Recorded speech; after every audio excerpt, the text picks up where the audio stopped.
Welcome to Historically Speaking.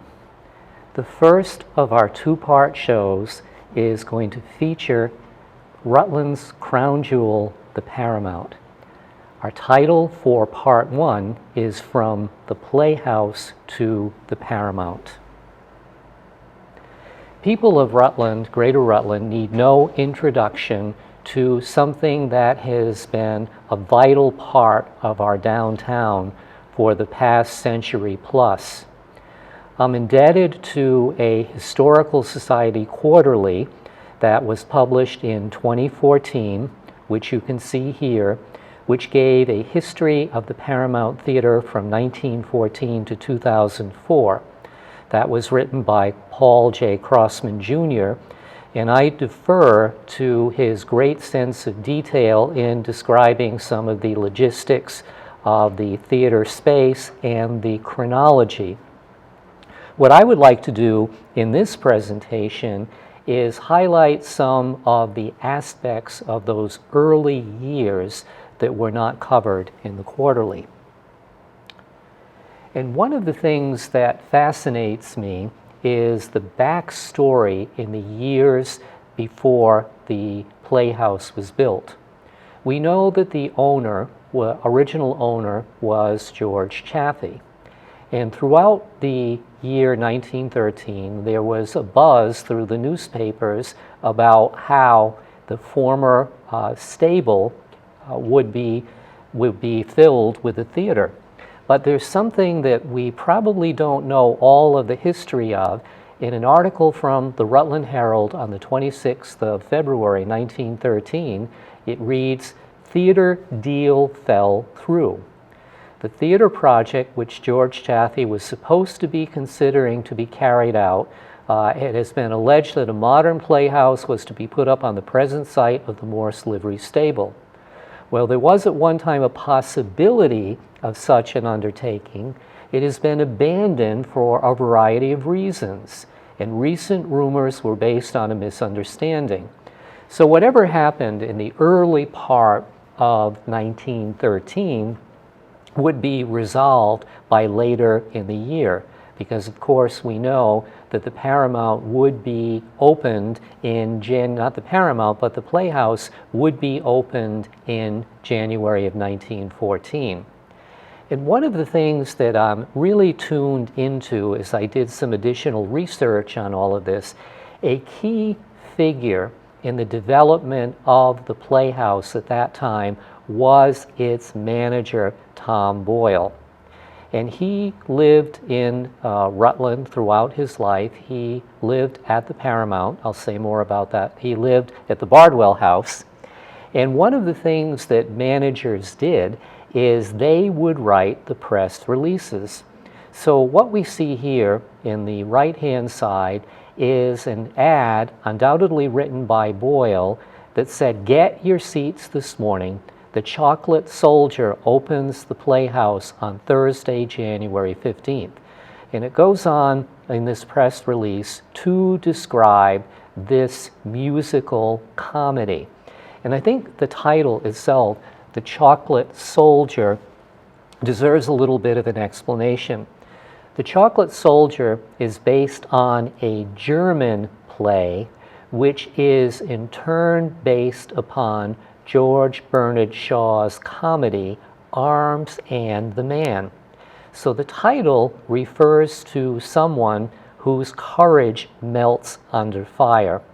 In 1914, it was still the golden age of operettas and vaudeville shows. And what no one could have foreseen in 1914 is the extent to which films would be longer, more popular, in the way that the Hollywood film industry would grow. We have here an image of Center Street in 1914. Very familiar. We are so fortunate in Rutland, in this part of Rutland, to see so many things that remained unchanged, because in many downtowns, many buildings have long gone. And the only thing besides some of the name changes is that we would not see horse-drawn carriages on Center Street like we see here. Here is another early picture of the marquee of the Playhouse. This is a construction photograph of the interior, and what a monumental undertaking that was. A view still familiar to this day of the back alley, the back of the theater. And here, as printed in the Rutland Historical Society Quarterly, was opening night in January of 1914. And although everything seems familiar to us, a great difference between our time and a century ago is the formality with which people took getting dressed for the theater seriously. One of the things that we don't really appreciate is the extent to which films would be shown at the Paramount in those years. And we talk about silent movies, but silent movies truly were not silent because they would require either a pianist or an orchestra. And the farther we get away from the silent era, which ended in 1927, we tend to forget the skill and the talent that was required to give silent movies atmospheric sound. In Birth of a Nation, which was one of the largest, lengthiest, most controversial films made in 1915, we have this press release about it. And it is, I won't read the whole thing, but it says here, so with the birth of a nation, it lives with all the intensity, virility, scintillant brilliancy that is contained in a masterpiece, with a symphony of entrancing music fitting every variation of the production. Rutland is favored in so unusual a manner to fully justify the praise of everyone for this opportunity to be offered. Seats may be bought at the Playhouse. The lowest price seats are so desirable because of the nature of the production, one need not hesitate to obtain them. Everyone must see Birth of a Nation. And of course, as a historical time capsule, we know of the enormous sociological impact of the movie Birth of a Nation, which many people allege coincided with the rebirth of the Ku Klux Klan. Focusing again on Thomas Boyle here, obviously there were some behind-the-scenes things going on here, because in this short news article from the Rutland Herald in 1916, we have a headline that says, "Boyle back in harness. Playhouse lessee will resume management of picture attractions." And I think this is part of the rivalry between live theatrical productions, musical reviews, and the fact that that movie productions are very much coming into dominance. Thomas Boyle himself was part of a theater romance, and we can see here from a 1915 clipping from the Rutland Herald that in 1915, Thomas Boyle married Agnes Parmalee of Brandon, and she was a ticket seller in the theater. And they were living at the time of their marriage in 1915 at the Hotel Berwick, and they remained stalwart fixtures of downtown Rutland for the rest of their lives. This is a 1917 ad from the Playhouse. The Honorable Charles Chaplin at Playhouse. Dough and Dynamite is conceded to be Chaplin's best comedy.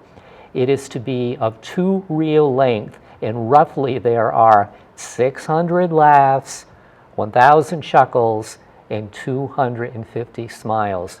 I wonder who came to that calculation. And again, throughout World War I, we have another clipping here of a propaganda film called The Battle Cry of Peace. a truly wonderful story, so trite one can picture what might happen to us. Any of the greater powers usurp our territory. So once again, when we read these releases in the Rutland Herald, we have to remember that the likely author of all of them, though he doesn't get credit for it, is Tom Boyle.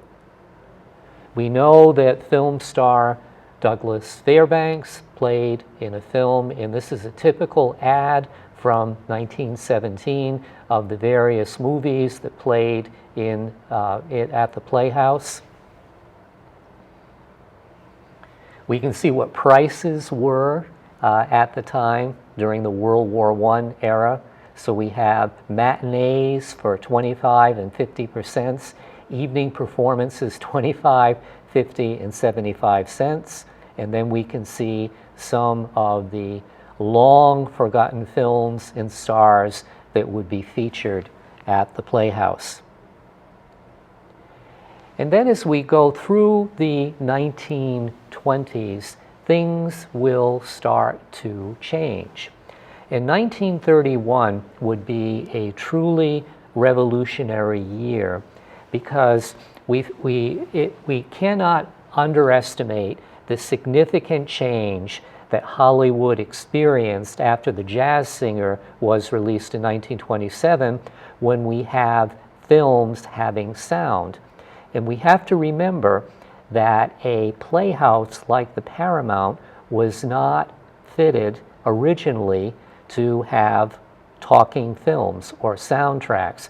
So we have a flurry of headlines here that talk about Tom Boyle's time as a manager of the Playhouse coming to an end, and the Paramount came into being named for the movie studio, and the fact that Tom Boyle retires and the Paramount would have a new marquee.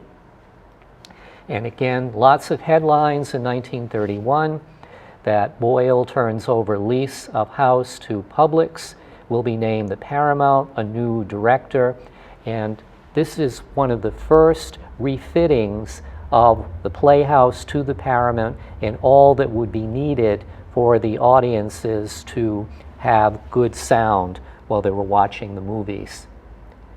And Boyle himself did not live very long after his retirement. His obituary made front page news. He, as we mentioned, he died in 1930, he retired in 1931 and only lived 6 years later, and he passed away in 1937. And here is his obituary from the Rutland Herald, and I find it quite remarkable that his widow Agnes lived on for another 42 years. She died in 1979, living most of her remaining years at the Bardwell House, and then dying in a nursing home in Castleton. And I think as we look at what happened in the Paramount years, we have on the left a picture of a marquee from 1931 of a film called Night Angel with Nancy Carroll, not the same actress who performs today, and Frederick March. And it looks very, very familiar. But one of the things that significantly impacted the Paramount, as with all movie theaters across America, is the increasing popularity of television and the fact that people would not be going to movie theaters to hear the news, newsreels, etc. So through the 60s and through the 70s, the Paramount had a long, steady decline. And in the 70s, it was known as a place called the Movies. So we have here the familiar building, the familiar facade, but with very much a marquee of the commercial difference of how movies were marketed at that time. And one of the things that we have to think about, no matter how well constructed a building was, it's wear and tear for hundreds of people to be in and out of a building like this. So it's estimated that over its long history, there were probably 100,000 people who were in and out of the Playhouse and the Paramount. So there were overwhelming problems of maintenance of the building. There were problems with the roof, and again, it had a long, sorrowful decline. And by the time the Paramount closed, it was just an empty shell. And one of the things that we will be focusing on is in our next show, we're going to look at the rebirth of the Paramount. But now we're going to be prepared for some wonderful footage that was made at the start of the reconstruction of the Paramount. And the person who was the executive manager of the Paramount, the reborn Paramount in 1998, was Don Hirsch. And he wrote at that time that the Paramount was a proud but decrepit building. And we will see as we watch some of this footage together just how extensive the rebuilding was to make the Paramount truly reflective of its original glory. And we're very, very fortunate that we were able to witness such a revival of a significant historical building, because throughout America, so many jewels from that era have been lost to the wrecking ball.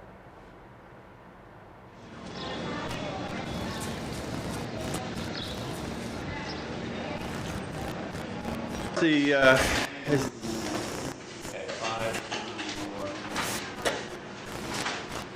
we are in the original lobby of the theater. Of course, it was built in 1913, and the lobby over on this side had at one point concession space, and behind us over here was the original box office. Now we have decided to expand the lobby space here and cut through the walls and leaving some of the original walls on either side to denote the original construction of the facility. And we'll be breaking through into the Richardson building next to us and expand the lobby into 2 additional storefronts in that area there.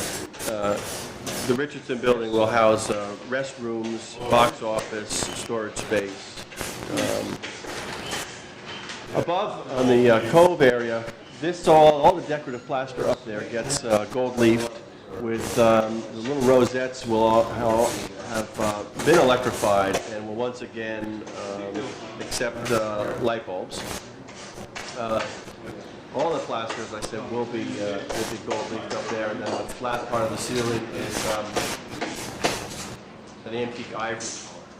I think we have some colors that we can look at afterwards when we go out. Inside the theater,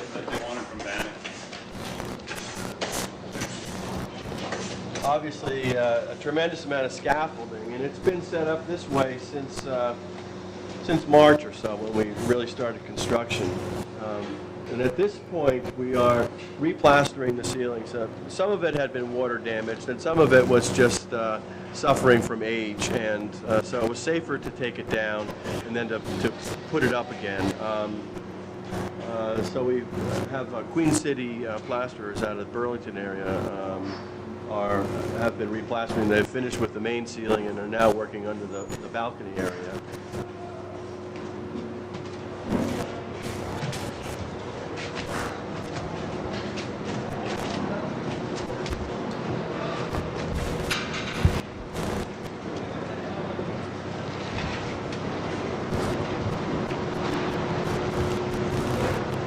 I think if you can look back over your shoulder here, you'll see where the rock lath has been installed, and then we're putting 2 coats of plaster over that. We've also rewired all the electrical fixtures here and sprinkled as well. for current fire code. Let's see. In March, I guess, sometime in March, we constructed this wall in the proscenium opening to protect the inside of the theater from some of the demolition that was happening out on stage. As we may have said before, the stage collapsed, or part of it collapsed in the 60s, and it was roofed over at 32 feet. And we've decided to go back to the original height of 64 feet to accommodate a variety of needs typical of any theater of this size. And why don't we go out on the stage area?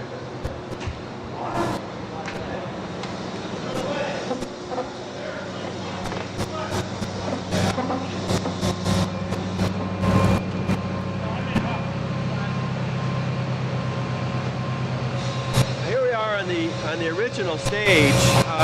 We kept our stage depth the same. It's 35 feet, and it certainly is adequate and very typical, actually, of an old opera house. But we did decide to expand the stage another 9 feet to the left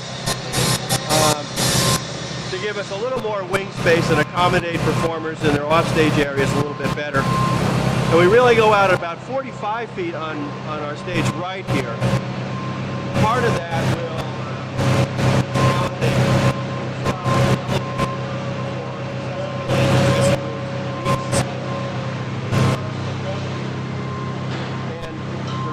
will accommodate some offstage storage space as well as load-in materials. We have a large load-in door there. Trucks, buses, whatever can back down into the area and then offload directly onto the stage.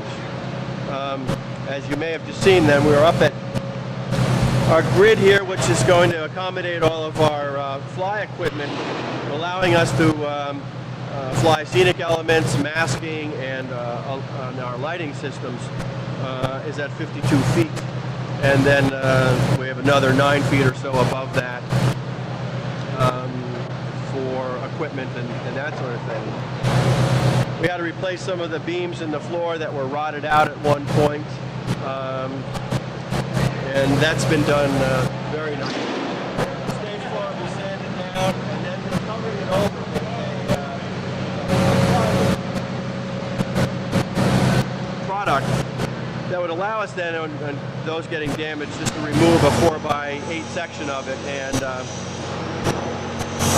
and replace it, so that it's a fairly low maintenance item, and it provides us with a very good and flexible, resilient kind of a floor. Over here, as we go up this wall, we'll see two kind of gridiron platforms. Those will be filled in, and those will allow for the operation of the counterweight system. We decided to have them off the stage floor to give us a little bit more and make better use of the wing space over here. So that first one has about 26 feet, Michael, and that's where the counterweights actually get operated from, and then the one way up there is where the counterweights get loaded on to the arbors. That's where our professional crew kind of working that stuff. Let me take a walk over here. Watch your foot.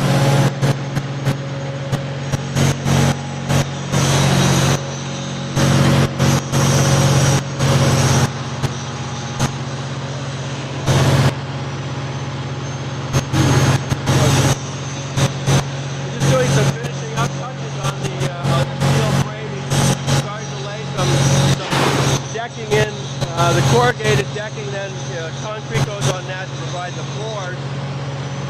Over in this area,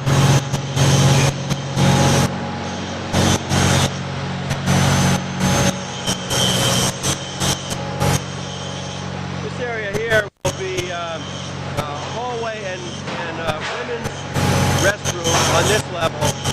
The level above us will be in the future both men's and women's restroom for the balcony patrons. Let's take a walk downstairs.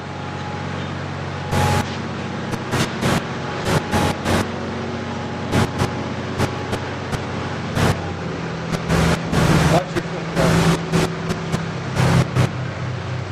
That lip on the end.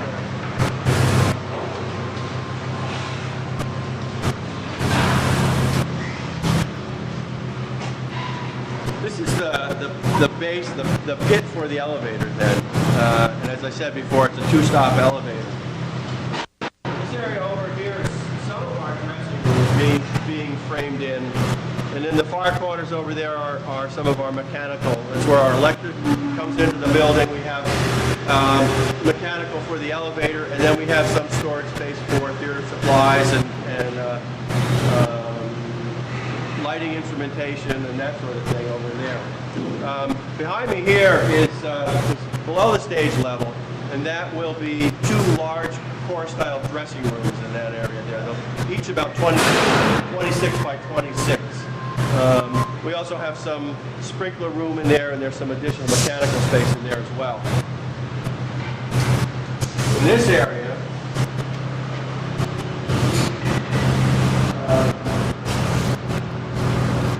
this will be the green room area.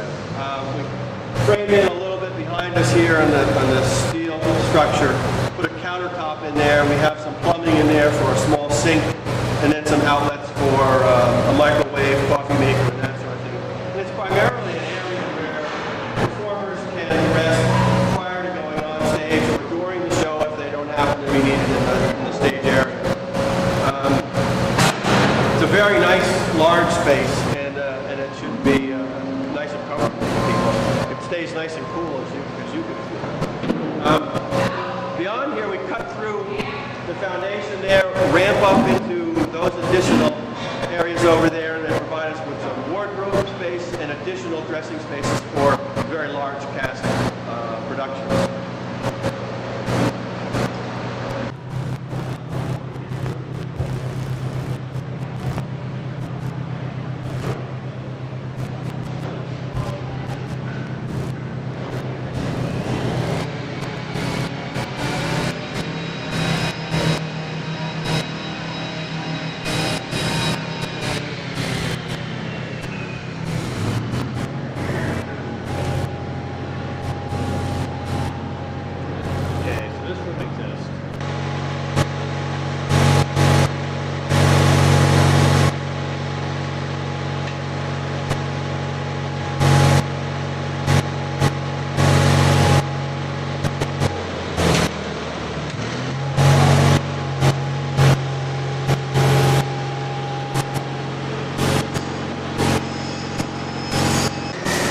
I can stand, you can just do a voice if you want. This is the soundboard that is just in front of the stage area, sort of over the orchestra pit, part of the audience area. And it was fairly heavily damaged, with a fair amount of the original decorative roping destroyed from water and time, really. So it's all been recast on site and then taken to a studio near the Albany area. And our molds were made here and then cast there in the studio in Albany. And then brought in 4-foot sections and reapplied to the ceiling. Prior to that application, again, Queen City came in and replastered the entire soundboard. And 2 coats of plaster, and now they're doing some finishing touches here. And Phil Holbrook behind us from Architectural Conservation in the Albany area has been doing the decorative or ornamental plaster work, and just finished this cartouche here. And that was actually cast on site, where he took the mold off the cartouche behind us, and then really through a 3 or 4 day process and several steps with latex and that sort of thing, created a mold, cast it, and then applied it to the partially damaged cartouche that's there, and was able to blend it in incredibly well. Michael, the holes that you can see in the decorative plaster here behind us, I don't know if you can get that shot there, are electrical, where light fixtures screw into that, and those will all be wired and fully restored as well. You want to go up?